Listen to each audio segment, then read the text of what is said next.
Hey everyone, welcome back to Barbaric. I am sorry it took so long to get part two out. I had wanted to get this out a couple weeks ago, but it has been so hot in North Carolina that I have only been able to stay in the garage for a couple minutes at a time without just puddling in sweat. I'm trying to shoot this as fast as I can. I have my little air conditioner on me right now, just trying to combat the heat. What we're gonna do is just jump right in with a already pre-cut belt blank that I cut out of Edge Tan leather. Part one, we'll go over how to cut one out and kind of the little details about it. So we're just gonna jump right in. Stay tuned. We're starting with a Veg Tan belt blank. And what I want to do with this is I want to use these stamps and I want to stamp the word barbaric right on the center of the back of this belt. To find the center, we're going to take the hole that we use plus the bend, cut that in half, and then we'll start stamping out from there. And I'm also going to put a stamp of my logo that I 3D printed right on the end. Before we can stamp this leather, we need to prep it. What I'm going to do is a process called casing. First, we're going to run it through water and I'm going to leave it in there for a couple seconds at each section. I want the leather to absorb some water rather than just getting the top of it wet. After it's out, I'm just going to wipe off any excess. Then we're going to get a plastic bag. This won't fit lengthwise, obviously, so I'm going to wrap it up and then seal it in that bag. Ideally for 24 hours. I usually just let it sit overnight. After we've let this sit overnight, we're going to take it out. And first thing I'm going to do is put a guideline in.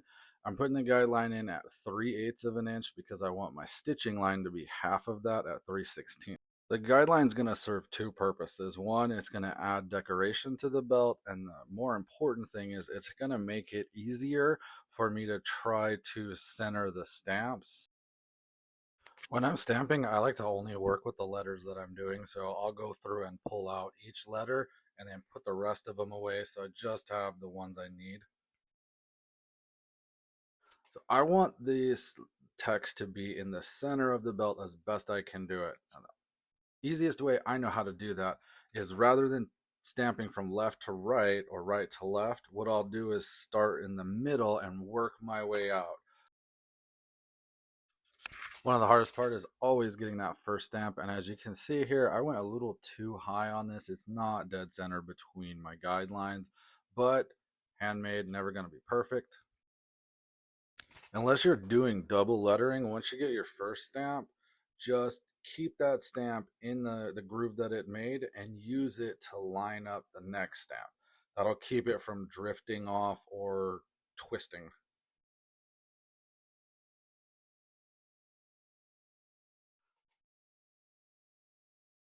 And you're just going to continue that all the way through with all your stamps. And while watching this, if you're saying those look crooked, that's because they are. They're not perfectly straight. Although I will say the camera is making it look a lot worse than it actually came out.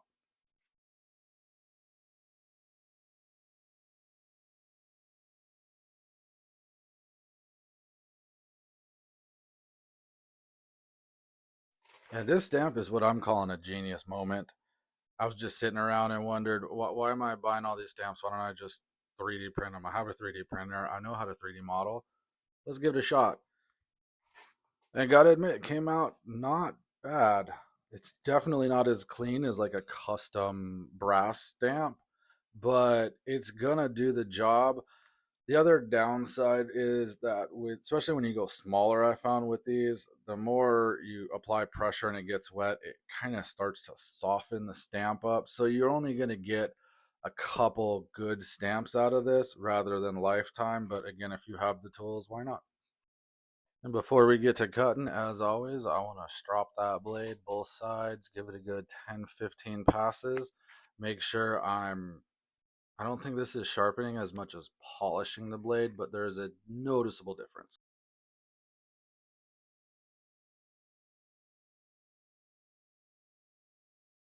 It's a little tip. Whenever you're carving out straight lines, especially long ones like this, I like to use my shoulder and kind of just drag my whole arm down rather than moving my hand or my wrist.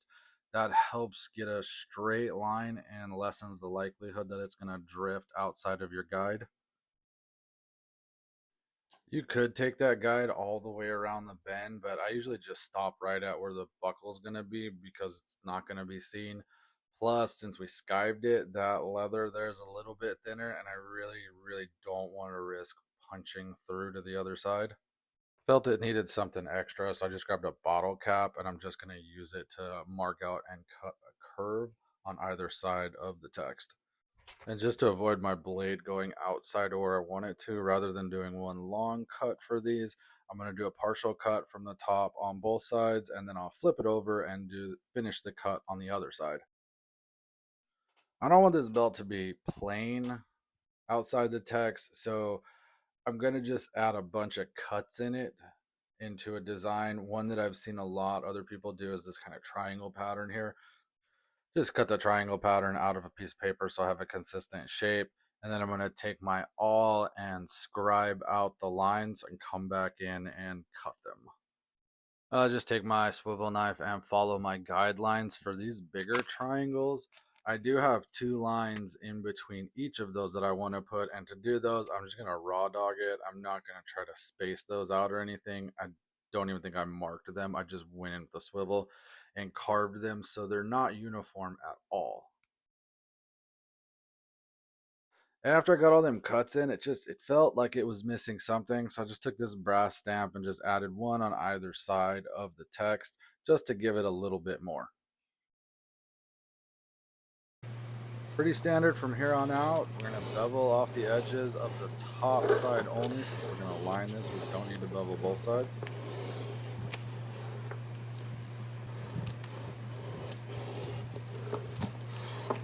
You want to be careful not to stab your finger with a beveler like I almost did right there.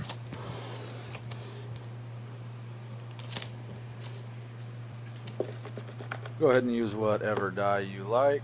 For this, I used Fibing's English Bridal Pro Dye.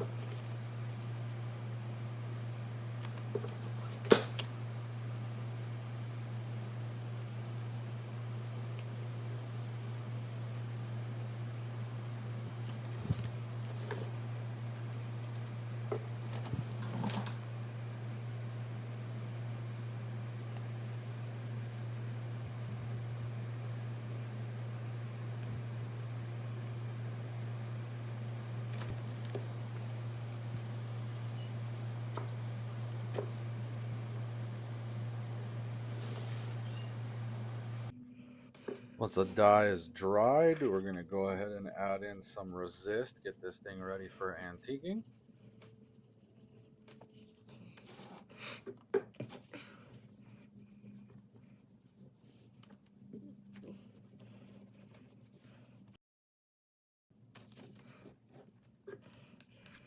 And I'm going to make sure to hit the edges with resist too. I do not want the antiquing to darken the edges.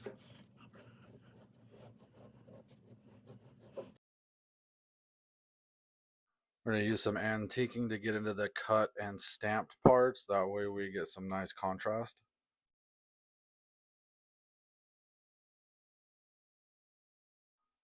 I used to use a dauber for applying antiquing, and I've seen people use sponges, all types of stuff. What works the best for me is literally just scooping some out with my finger and rubbing it in with my finger. I can get it all the little recessed areas really good that way. For this belt, I tried a new way of removing the antiquing, which was taking a paper towel and wrapping it around a piece of scrap 1x4. Typically, I just fold a piece of paper towel and rub it across, but I wind up pulling up a lot of antiquing where I want it to stay doing that. So I tried this method and it worked a hell of a lot better. Plus, I was able to kind of just get nice little globs of excess antiquing, wipe it off, save it for later. And now it's time to add in our stitch groove. I went ahead and set that to 3/16 of an inch. We're just going to run it along the entire edge, get out a nice little groove for our stitches to sit in.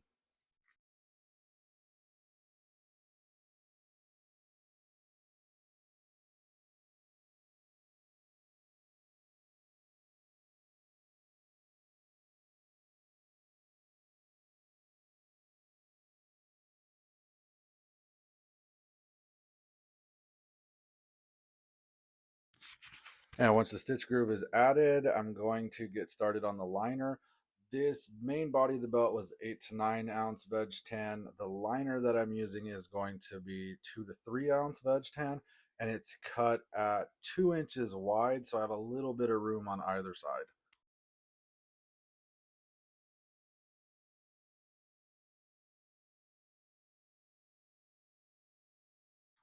We need to apply contact cement to both the liner and the belt blanket itself. A lot of people say multiple coats. I only ever go one coat on either side and I've never had a problem, but you can absolutely add more to ensure you have a more tighter bond.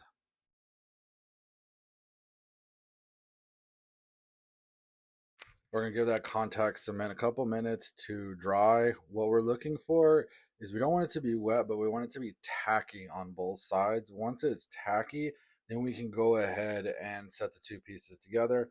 I'm going to put the liner down on the table first, and then I'm going to lay the belt on top of it. Having that liner wider than the belt itself really helps. I can get my fingers on either side of it and manipulate it as I'm going to make sure that belt stays in the center.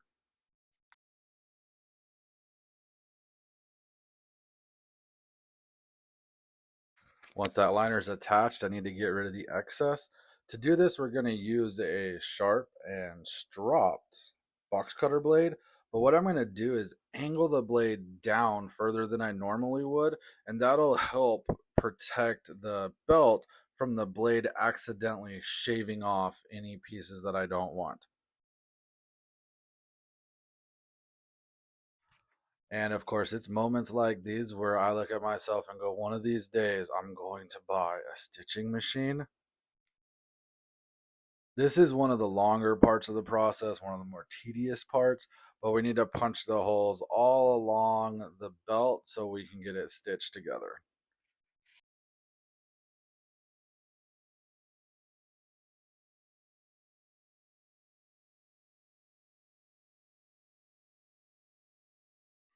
And 20 or so holes later, we're done.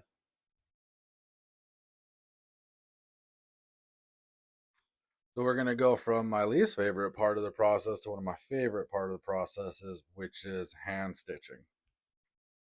I almost always use a saddle stitch for everything. There are a ton of different stitches out there for different applications, but this one is by far my favorite, and I think it comes out the cleanest. The one thing to keep in mind is consistency with saddle stitching. An hour or so later, we're done.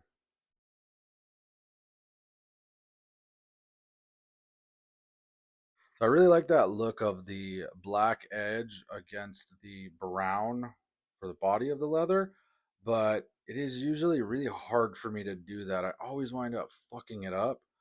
But for this, I bought these dye pins from Tandy and it came out so good, so smooth with very little effort. I'm going to use these on every project going forward.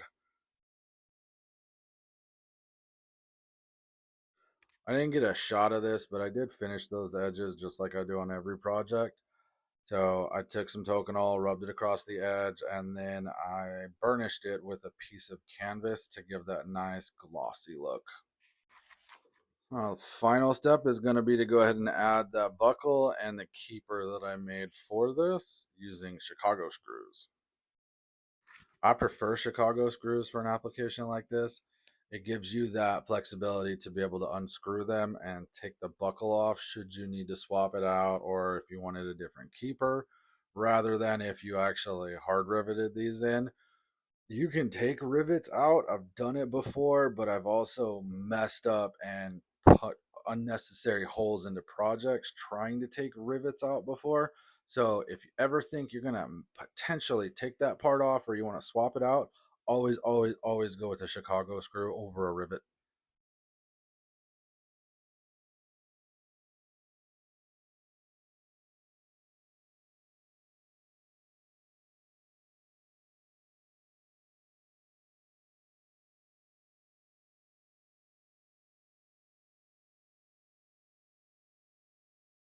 Thanks for making it to the end. I hope you enjoyed the video. Hope you enjoyed the project. I hope you're inspired.